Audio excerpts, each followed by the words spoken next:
नमस्कार दोस्तों, स्वागत है आप सभी का आपके अपने चैनल PYGS अड्डा में। आज हम लोग उत्तर प्रदेश स्पेशल से संबंधित कुछ महत्वपूर्ण तथ्यों को देखने वाले हैं और तो इसमें जो है आज हम लोग बाउंड्रीज़ देखेंगे और जो है कुछ इम्पोर्टेंट फैक्ट्स होंगे उसको देखेंगे। तो देखिए इसमें जो है ये उत्तर प्रदेश का मैप है, इसको आप लोग देख लीजिए और इसको हम आगे जो है समझाएँगे एक-एक करके, ठीक है? तो चलिए सबसे पहले शुरुआत करते हैं हम लोग उत्तर प्रदेश की राजनैतिक स्थिति से। देखिए, इसमें बात कर लेते हैं तो उत्तर प्रदेश की सीमा पर कुल 8 राज्य हैं और 1 केंद्र शासित प्रदेश है। अगर बात कर लें तो हिमाचल प्रदेश, उत्तराखंड, बिहार, झारखंड, छत्तीसगढ़, मध्य प्रदेश, राजस्थान, हरियाणा, ठीक है? ये सीमा बनाते हैं। इसके अलावा एक केंद्र शासित प्रदेश दिल्ली भी है, जो सीमा बनाता है गौतम बुद्ध नगर और गाज़ियाबाद से, ठीक है? ये भी आपको ध्यान रखना है, आगे हम देखेंगे। देखिए जो हिमाचल प्रदेश है, वो यूपी का एकमात्र, ठीक है, ज़िले को स्पर्श करता है, सहारनपुर को। ध्यान रखिएगा किसको? सहारनपुर को स्पर्श करता है। और उत्तराखंड को यूपी के जो है उत्तराखंड को यूपी के 7 ज़िले स्पर्श करते हैं। वो कौन-कौन से हैं? तो सहारनपुर है, मुज़फ्फरनगर है, बिजनौर है, मुरादाबाद है, रामपुर है, बरेली है और इसके साथ-साथ में पीलीभीत है, ठीक है? नेपाल से भी 7 ज़िले स्पर्श करते हैं। ये कई बार एग्ज़ाम में पूछा भी गया है। तो पीलीभीत हो गया, लखीमपुर खीरी हो गया, बहराइच, श्रावस्ती, बलरामपुर, सिद्धार्थनगर और महाराजगंज, ठीक है? ध्यान रखिएगा। आगे अगर बात कर लेते हैं तो जो पीलीभीत है यूपी का एकमात्र जिला है जो उत्तराखंड राज्य एवं नेपाल के साथ में सीमा बनाता है। ये भी बहुत इंपॉर्टेंट क्वेश्चन हो जाता है। अगला है बिहार की सीमा को यूपी में कुल 7 जिले स्पर्श करते हैं। तो देख लेते हैं, महाराजगंज हो गया, कुशीनगर हो गया, देवरिया, बलिया, गाजीपुर, चंदौली और सोनभद्र। अब देखिए यहाँ पर इंपॉर्टेंट हो गया, यूपी का महाराजगंज जिला नेपाल और बिहार, ठीक है, इन दोनों के साथ सीमा साझा करता है। ये भी बात ध्यान रखना है। यूपी का जो महाराजगंज जिला है वो नेपाल और बिहार दोनों के साथ में सीमा साझा करता है, ठीक है? इसके बाद में फिर है झारखंड, यूपी का एकमात्र जो है झारखंड जो है यूपी के मात्र सोनभद्र जिले को स्पर्श करता है। ध्यान रखिएगा। छत्तीसगढ़ भी यूपी के मात्र सोनभद्र जिले को स्पर्श करता है। तो ये दोनों किसके साथ में? एक-एक स्टेट के साथ में सीमा बनाते हैं सोनभद्र के, ठीक है? झारखंड और छत्तीसगढ़ दोनों जो है सिर्फ और सिर्फ सोनभद्र के साथ सीमा साझा करते हैं, ठीक है? मध्य प्रदेश के जो है 11 जिले स्पर्श करते हैं। कौन-कौन से हैं? सोनभद्र है, मिर्ज़ापुर है, प्रयागराज, चित्रकूट, बांदा, महोबा, झांसी, ललितपुर, जालौन, इटावा और आगरा। तो सबसे ज़्यादा कौन सी सीमा बनाता है? तो जो है वो मध्य प्रदेश बनाता है 11 जिलों के साथ में, ठीक है? और इसके बाद में आगे बात कर लें तो राजस्थान को यूपी के मात्र 2 जिले स्पर्श करते हैं, आगरा और मथुरा, ठीक है? कौन-कौन? आगरा और मथुरा, ठीक है? इसके बाद बात कर लें, आगरा 2 राज्यों मध्य प्रदेश व राजस्थान से स्पर्श करता है।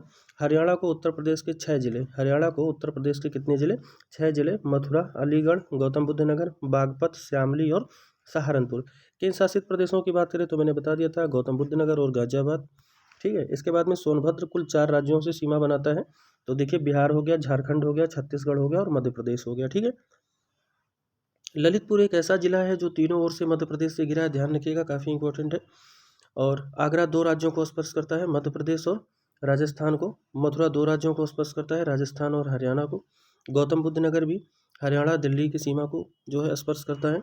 इसके अलावा सहारनपुर को स्पर्श करने वाला भारत के राज्य, तो देखिए सहारनपुर को स्पर्श करने वाले भारत के राज्य कौन-कौन से हैं? तो देखिए हरियाणा, हिमाचल प्रदेश, उत्तराखंड है, यानी 3 राज्य हैं, ध्यान रखिएगा। यूपी के पूर्वी सीमा पर स्पर्श करने वाले बिहार और झारखंड है, जबकि पश्चिमी सीमा पर स्पर्श करने वालों की अगर बात कर लें तो राजस्थान, हरियाणा के साथ-साथ में एक यूनियन टेरिटरीज़ है जिसका नाम दिल्ली है, ठीक है? आगे बात करें यूपी के उत्तरी सीमा को स्पर्श करने वाले राज्य कौन-कौन से हैं? तो देखिए हिमाचल प्रदेश, उत्तराखंड और एक देश भी है जिसका नाम नेपाल है, ये भी बात आपको ध्यान रखना है। इसके अलावा यूपी के दक्षिण पर स्थित जो है मध्य प्रदेश और छत्तीसगढ़ हो जाएगा और यूपी के जो सर्वाधिक सीमा साझा करा तो वो मध्य प्रदेश हो जाएगा। ध्यान रखिएगा कितने से है? तो 11 से है। अगला है यूपी के साथ सबसे कम सीमा वो हिमाचल प्रदेश बनाता है, ठीक है? और यूपी का सबसे पूर्वी जिला कौन-सा हो जाएगा? बलिया हो जाएगा। अभी हाल ही में यूपी का एग्ज़ाम हुआ है एपीएस का, तो एपीएस में जो पूछा था कि उत्तर प्रदेश का सबसे ऊपरी जो है बिंदु कौन-सा है? तो वो है आसनसोट। कौन-सा है? आसनसोट, ठीक है? ध्यान रखिएगा आसनसोट है और ये सहारनपुर में है। ध्यान रखिएगा कहाँ पर है? सहारनपुर में है, ये भी बात आपको ध्यान रखना है। कहाँ पर है? सहारनपुर में है, तो ये भी आपको ध्यान रखना होगा, ठीक है? आगे बात कर लें यूपी का जो है सबसे, देखिए यहाँ पर एक बना लेते हैं। ये देखिए यहाँ पर पूछा है सबसे जो हमारा उत्तरी हो जाता है, तो सबसे उत्तर में कौन-सा होता है? सहारनपुर हो जाता है, ध्यान रखिएगा। पूरब में हमारा बलिया हो जाता है और बात करें कि सबसे जो है पश्चिम में कौन सा है, तो श्यामली है। कौन सा है, श्यामली है। और इसी के साथ में अगर बात करें तो सबसे दक्षिण में कौन सा है, सोनभद्र है। कौन सा है, सोनभद्र है। ये भी बात ध्यान रखिएगा, ठीक है। तो ये चारों जो है हमारे पॉइंट्स हैं, इसको ध्यान रखिएगा, पूछ लेता है कि सबसे पूर्व पश्चिम उत्तर दक्षिण में कौन है, तो ये आप ध्यान रखिएगा, ठीक है। इसके बाद में बात करें लखनऊ से स्पर्श करने वाले, तो देखिए लखनऊ से बाराबंकी, रायबरेली, उन्नाव, हरदोई और सीतापुर एग्जाम में पूछा हुआ क्वेश्चन है, तो इसको भी ध्यान रखना है। इसके बाद में अगर हम बात कर लेते हैं, और ये हमारा चैनल है PYGS अड्डा, आप लोग इसको सब्सक्राइब करिए, शेयर करिए ज़्यादा से ज़्यादा, क्योंकि कोई भी एग्ज़ाम हो तो कम समय में ज़्यादा से ज़्यादा अगर आपको क्वेश्चन अटेंड करने या किसी भी एग्ज़ाम की तैयारी करनी है, खास करके वो जिसमें GS आता हो, तो काफ़ी इंपॉर्टेंट हो जाता है। आगे हम लोग बात करते हैं कि उत्तर प्रदेश के भौगोलिक स्थिति की बात करते हैं, तो देखिए उत्तर प्रदेश जो है वो गोंडवाना लैंड का भाग है। किसका है, गोंडवाना लैंड का भाग है। अब देखिए ये पहले जो है एक समुद्र था, ठीक है। समुद्र के अंदर जो है, जो समुद्र था उसको पैंथालौसा कहा गया, और जो उसके अंदर जो भूमि यानी भूमि वाला क्षेत्र था उसको पैंजिया कहा गया। यही पैंजिया जो है कई भागों में विभक्त हो गया, और जाके यही जो है महाद्वीप का रूप धारण कर लिया, ठीक है। तो यहीं पर यहाँ पर समझाया गया है, क्योंकि इसके पहले यहाँ पर तैथिस सागर था, ठीक है। तैथिस सागर था, जिसको जो हम नेपाल में सागरमाथा कहते हैं। इसी के जो है दबाव के कारण जो है निर्माण निर्माण हुआ है। और जो हिमालय है वो नवीन वलित पर्वत या फोल्डन माउंटेन का एक एग्जाम्पल भी सेट करता है, तो ये भी आपको ध्यान रखना है। आगे बात कर लेते हैं, उत्तर प्रदेश का दक्षिणी भाग प्रायद्वीपीय पठार से जो है निर्मित हुआ है। और प्रायद्वीपीय पठार से यदि निर्मित हुआ है तो निश्चित रूप से वहाँ पर लावा मैग्मा का जो है ज़्यादातर जमाव हुआ होगा, तो जिसके कारण जो वहाँ पर कैसी मृदा पाई जाएगी, तो काली मिट्टी या रेंगुर मिट्टी पाई जाएगी, जो कि जो है बैसाल्ट चट्टानों के द्वारा निर्मित है, ठीक है। और अगर बात कर लें तो यह चिपचिपी होती है, इसीलिए इसको स्वतः जुताई वाली मिट्टी, स्थानीय भाषा में रेंगुर, काली मिट्टी, कुछ भी आप कह लीजिए, ठीक है, पाया जाता है। और ये कपास के लिए काफ़ी उपयुक्त होता है, इसीलिए इसको कपासी मिट्टी भी कह देते हैं, ठीक है। और इसके अगर निर्माण की बात करें तो देखिए ये भी क्वेश्चन कभी कभी पूछ लेता है कि किस युग में हुआ, तो प्री कैम्बियन काल में, ठीक है, प्री कैम्बियन काल में इसका निर्माण हुआ था। अब बात करते हैं यूपी का क्षेत्रफल, तो देखिए यूपी के क्षेत्रफल में बात करेंगे तो इसका जो है 240,928 वर्ग किलोमीटर है। यूपी का कुल क्षेत्रफल जो है 7.33, ये आपको डेटा याद रखना है। और उत्तर प्रदेश जो है क्षेत्रफल की दृष्टि से चौथा स्थान रखता है। कौन सा चौथा स्थान रखता है, पहला राजस्थान है, दूसरा मध्य प्रदेश, तीसरा महाराष्ट्र और चौथा उत्तर प्रदेश है, ठीक है। इसके बाद में बात कर लें उत्तर प्रदेश का भौतिक विभाजन की, तो देखिए भौतिक विभाजन के अंतर्गत भाबर आता है, गंगा यमुना का मैदान आता है, और दक्षिण का पठार आता है। बात करें भाबर व तराई क्षेत्र की, तो देखिए भाबर जो है ये सहारनपुर भाबर क्षेत्र शुरू होता है और देवरिया तक जाता है, ठीक है, या देवरिया से सहारनपुर, जो आपको सटीक लगे आप समझ लीजिए, ठीक है। इसके बाद में हम बात कर लेते हैं भाबर। देखिए भाबर क्या होता है, पहले तो ये जान लेते हैं, पर्वत से आकर नदियाँ जहाँ विलुप्त हो जाती हैं वहाँ भाबर क्षेत्र होता है। मतलब पर्वत से निकलने के बाद नदियाँ जहाँ विलुप्त हो जाती हैं, ठीक है। यह क्षेत्र खेती के लिए उपयोगी नहीं होता, ध्यान रखिएगा, यह क्षेत्र खेती के लिए काफ़ी उपयुक्त नहीं माना जाता। भाबर की चौड़ाई पश्चिम में, ध्यान रखिएगा, पश्चिम में क्या है, पश्चिम में अधिक है और पूर्व में जाते जाते यह कम हो जाती है, ठीक है। पश्चिम में क्या है, ज़्यादा है, और पूर्व में जैसे जैसे जाती है कम हो जाती है, यानी कितनी, 34 किलोमीटर, ठीक है। आगे बात कर लेते हैं तराई क्षेत्र की। देखिए तराई क्षेत्र क्या होता है, नदियाँ पुनः दिखाई दे दें, मतलब जो है नदियाँ जाते जाते जहाँ पर समाप्त होती हैं उसके बाद पुनः जो है दिखाई दे दें, उनको क्या बोलते हैं, तराई क्षेत्र। इसका विस्तार सहारनपुर से देवरिया तक हुआ है। और तराई का क्षेत्र जो है पूर्वी भाग अधिक चौड़ा है, ध्यान रखिएगा, पूर्वी भाग अधिक चौड़ा है, 80 से 90 किलोमीटर। बात कर लेते हैं इस क्षेत्र में महीन मिट्टी। अब कौन सी मिट्टी पाई जाती है, दोमट मिट्टी, या उसको जलोढ़ मिट्टी कहते हैं। जलोढ़ का तात्पर्य होता है जो जल को ज़्यादा धारण किए हुए हो, उसको जलोढ़ मिट्टी कहते हैं। भारत में सर्वाधिक विस्तार भी जलोढ़ मिट्टी का ही है। आगे बात करते हैं तराई क्षेत्र में गन्ना, धान, गेहूं की फसलें जो है ज़्यादा उपजाऊ होती हैं। तराई के क्षेत्र में मलेरिया, फाइलेरिया या जापानी इंसेफ्लाइटिस, जिसको मस्तिष्क ज्वर जैसे रोग फैल जाते हैं। कॉप मिट्टी या जलोढ़ मिट्टी, ठीक है, ये ऊंचाई वाले क्षेत्र में इसको जो है राढ़ मिट्टी के नाम से भी जानते हैं, ठीक है, ये तराई के क्षेत्र में पाई जाती है। आगे अगर हम इसी में बात कर लेते हैं थोड़ा सा, तो देखिए गंगा का मैदान, गंगा यमुना का मैदान जो है ये जलोढ़ मिट्टी या कॉप मिट्टी का निर्माण करती है। किसका, जलोढ़ मिट्टी या कॉप मिट्टी का निर्माण करती है। इसके अलावा गंगा यमुना के मैदानी का औसत ऊंचाई कितना है, 300 मीटर है। गंगा यमुना का मैदान जो है ये अवसादों से मिलकर बना है और जलोढ़ मिट्टी का निर्माण करता है, क्योंकि हिमालय से जितनी भी नदियाँ निकलेंगी वो सब क्या है, जलोढ़ मृदा पाई जाएंगी। इसका निर्माण कब हुआ था, प्लायोसीन या हिस्टोसीन युग के मध्य में हुआ था, ठीक है, अभी न्यूटन युग में, ठीक है। गंगा यमुना के मैदान का पश्चिमी भाग ढाल एवं उत्तर से दक्षिण की ओर है। जो गंगा यमुना का जो मैदान है वो उत्तर से दक्षिण की ओर इसका ढाल है, और पूर्वी भाग में गंगा यमुना का मैदान दक्षिण से पूर्व की ओर है। आगे बात कर लेते हैं दक्षिण के पठार। देखिए दक्षिण के पठार की अगर बात करेंगे तो ये 45-200 वर्ग किलोमीटर जो है फैला हुआ है। ये सब दक्षिण के जितने भी डिस्ट्रिक्ट दिए हुए हैं, जालौन हो गया, झांसी हो गया, ललितपुर, हमीरपुर, महोबा, ठीक है, बांदा, इसके अलावा चित्रकूट, प्रयागराज, मतलब सोनभद्र वगैरह ये सब हैं, ठीक है। आगे हम लोग अगर बात कर लें तो देखिए इसमें दिया हुआ है या दक्कन पठान क्षेत्र का जो है भाग है, या दक्कन के पठार का भाग है, और उत्तर पश्चिम पठार की सीमा। देखिए उत्तरी सीमा गंगा यमुना नदी, दक्षिण सीमा विंध्य पर्वत श्रेणी। देखिए विंध्य हो गया, नीलगिरी हो गया, सतपुड़ा हो गया, ये सब अवशिष्ट पर्वत के उदाहरण है, ध्यान रखिएगा। और जो हमारा संसद स्थित है वो भी जो है किस पे स्थित है, तो वो भी रायसीना पर्वत पे स्थित है, और वो भी विंध्य श्रेणी का एक हिस्सा है। बात करते हैं पूर्वी सीमा की, तो केन नदी निर्धारित करती है, और पश्चिम सीमा को बेतवा नदी। बेतवा नदी पर ही माता टीला बांध स्थित है, ये भी आपको ध्यान रखना है। आगे अगर बात कर लें भौगोलिक रूप से बघेलखंड क्षेत्र का निर्माण जो है मिर्जापुर, चंदौली और सोनभद्र से हुआ है। इसके अलावा भौगोलिक रूप से बुंदेलखंड क्षेत्र में ललितपुर, झांसी, जालौन, हमीरपुर, महोबा, बांदा, चित्रकूट, प्रयागराज का दक्षिणी भाग स्थित है। राजनीतिक से बात कर लें तो देखिए ललितपुर, झांसी, जालौन, हमीरपुर, महोबा ये सब कोई इंपॉर्टेंट नहीं है, इसलिए बहुत ज़्यादा नहीं। हाँ ये देख लीजिए बुंदेलखंड का निर्माण जो हुआ है वो ग्रेनाइट प्रकार की चट्टानों से हुआ है। ग्रेनाइट जो है नीस का रूपांतरण है। आगे बात करें तो नदियों द्वारा लाए गए अवसाद से, ठीक है। उत्तर प्रदेश के दक्षिणी भाग पश्चिम काली मिट्टी पाई जाती है। जो उत्तर प्रदेश का दक्षिणी भाग के पश्चिम भाग, मतलब दक्षिण पश्चिम भाग में क्या पाई जाती है, ब्लैक सॉयल पाई जाती है, ठीक है, पठारी भाग के कुछ क्षेत्रों में। अगर बात कर लें कि दक्षिण के पठारी भाग के प्रमुख उपज क्या है, तो दक्षिणी भाग के जो प्रमुख उपज होंगे वो अरहर, चना, सरसों, ज्वार, गेहूँ होंगे। चाल्स नामक घास भी पाई जाती है, ध्यान रखिएगा, काफ़ी इंपॉर्टेंट है कि चाल्स नामक घास कहाँ पाई जाती है, उत्तर प्रदेश के दक्षिणी भाग में, या उत्तर प्रदेश के दक्षिणी पठारी भाग में, ठीक है।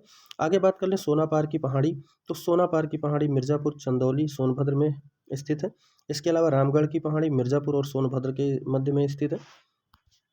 आगे अगर बात कर लें उत्तर प्रदेश की जलवायु, तो उत्तर प्रदेश की जलवायु उष्णकटिबंधीय मानसूनी जलवायु है, और प्रदेश में विभाजित है, तो उष्ण व आर्द्र जलवायु प्रदेश, इसके अलावा साधारण आर्द्र व उष्ण प्रदेश। आगे अगर बात कर लें उष्ण व आर्द्र जलवायु क्षेत्र, तो देखिए उष्ण या आर्द्र जलवायु क्षेत्र की बात करेंगे, तराई क्षेत्र हो गया, पूर्वी उत्तर प्रदेश हो गया, ठीक है। साधारण आर्द्र या उष्ण प्रदेश की बात करें तो बुंदेलखंड का पठारी भाग हो गया, यूपी का पश्चिम भाग हो गया, और यूपी का मैदानी भाग हो गया। अच्छा, जहाँ पर इंपॉर्टेंट होगा वो हम आपको बता देंगे कि ये याद करना है।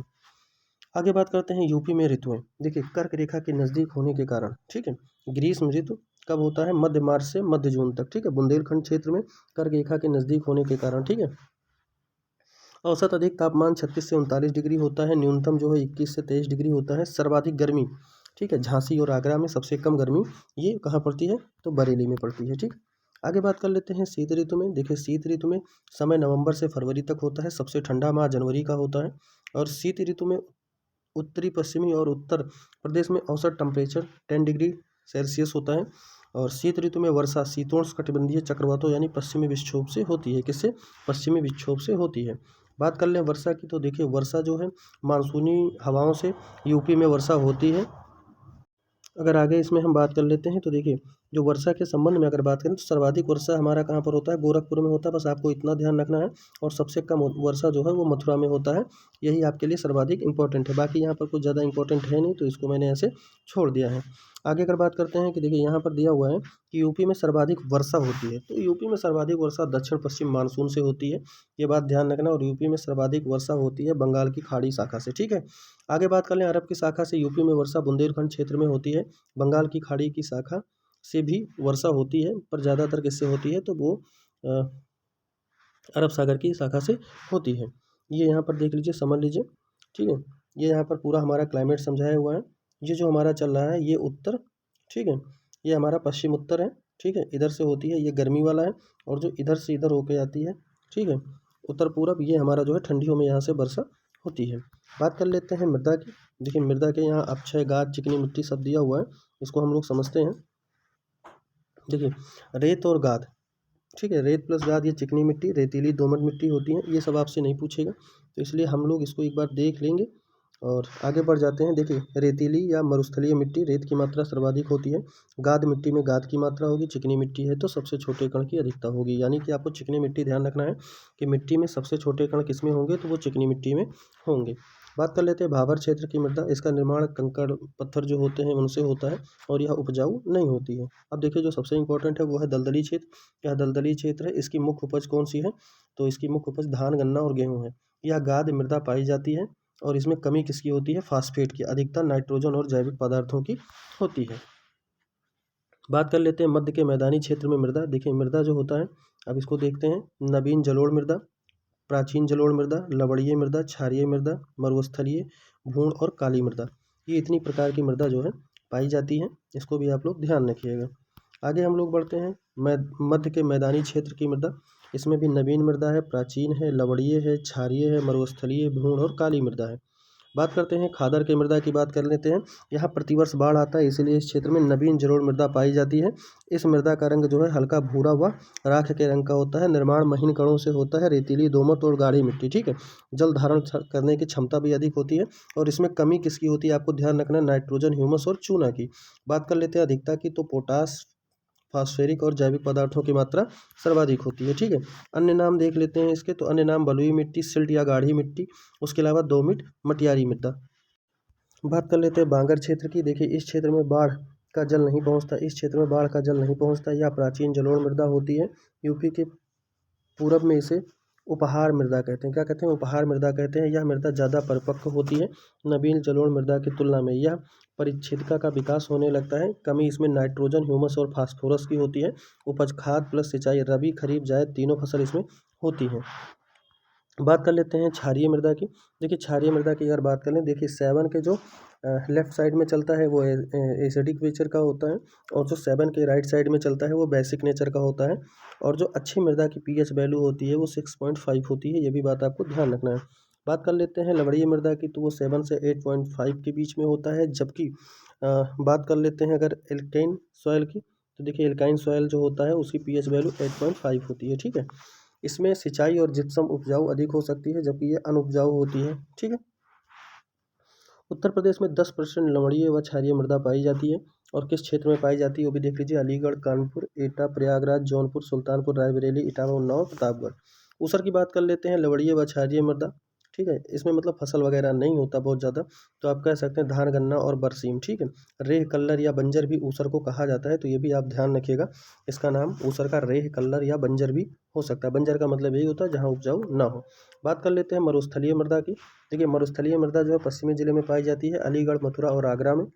कमी किसकी होती है, नाइट्रोजन, ह्यूमस और जैविक तत्व की अधिकता, लवण और चूना, उसके साथ साथ फास्फोरस की।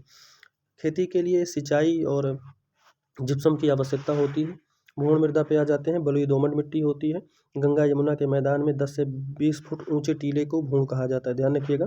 गंगा यमुना के मैदानी क्षेत्र में जो 10 से 20 फुट ऊंचे जो भूमि होता है उसको टीले को क्या कहा जाता है, भूण कहा जाता है। काली मृदा की बात कर लेते हैं, तो पश्चिमी जिलों में, बुंदेलखंड क्षेत्र में, स्थलीय जिलों में, ठीक है, बुंदेलखंड क्षेत्र में स्थानीय भाषा में इसे करेल या कपासी कहा जाता है, ये भी बात आप ध्यान रखिएगा।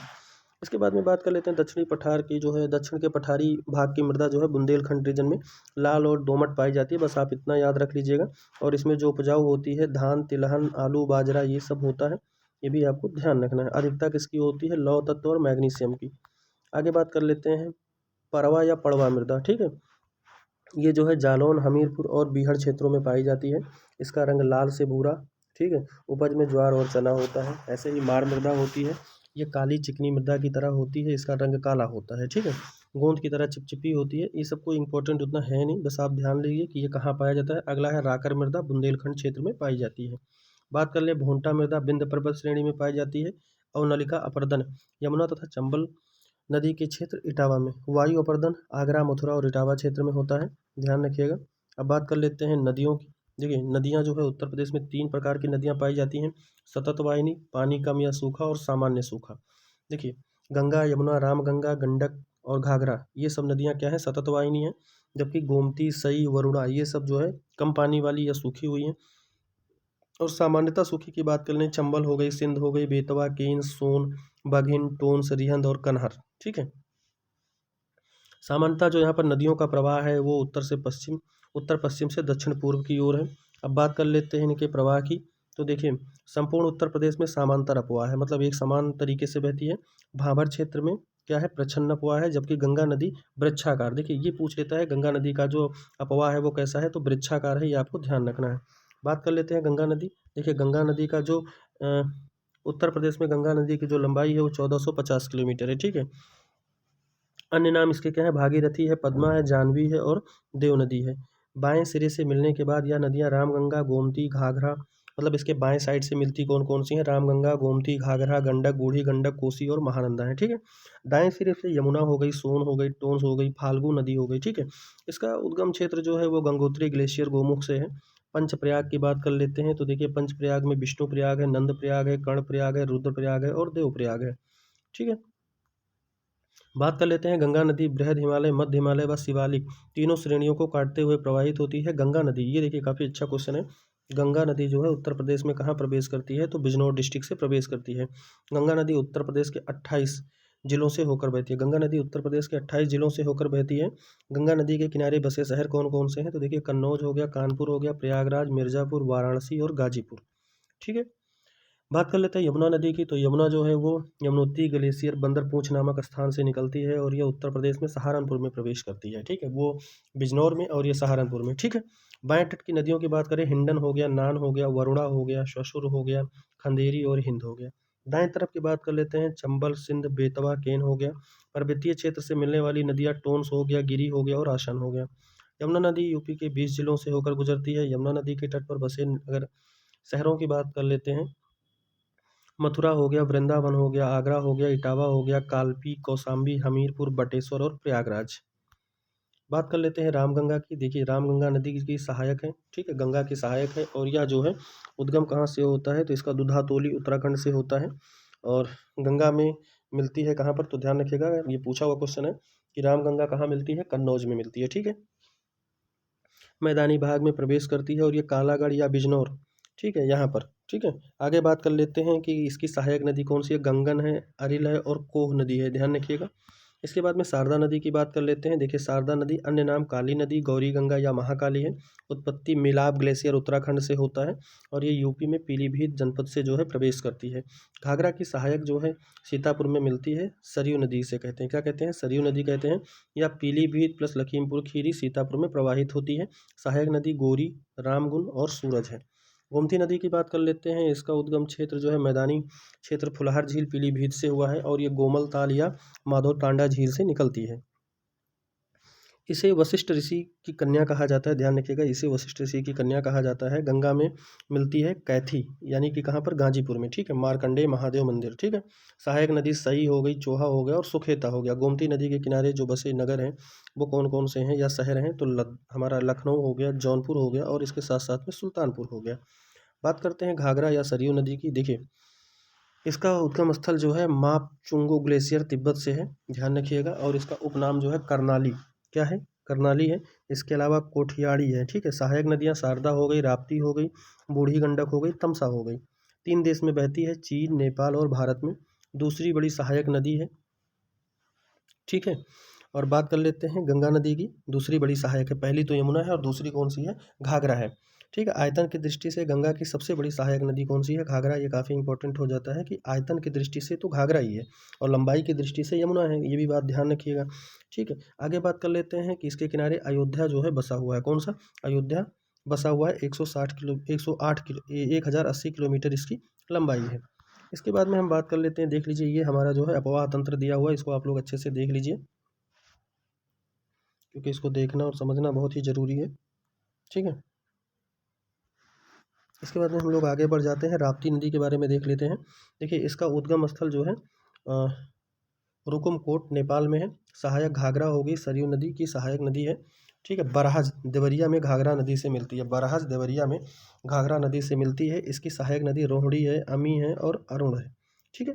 गोरखपुर नगर राप्ती नदी के किनारे बसा हुआ, ये भी आपको ध्यान रखना है। आगे बात कर लेते हैं गंडक या नारायणी, शालीग्राम या सदानीरा नदी, ये इसके सारे नाम है, ध्यान रखिएगा, ये सभी एक ही नाम है। इसका जो उद्गम स्थल है वो तिब्बत में है। नेपाल नदी काली गंडक और त्रिशूल गंडक, ठीक है। गंडक नदी यूपी बिहार के मध्य सीमा बनाती है, महाराजगंज और कुशीनगर में प्रवाहित होती है।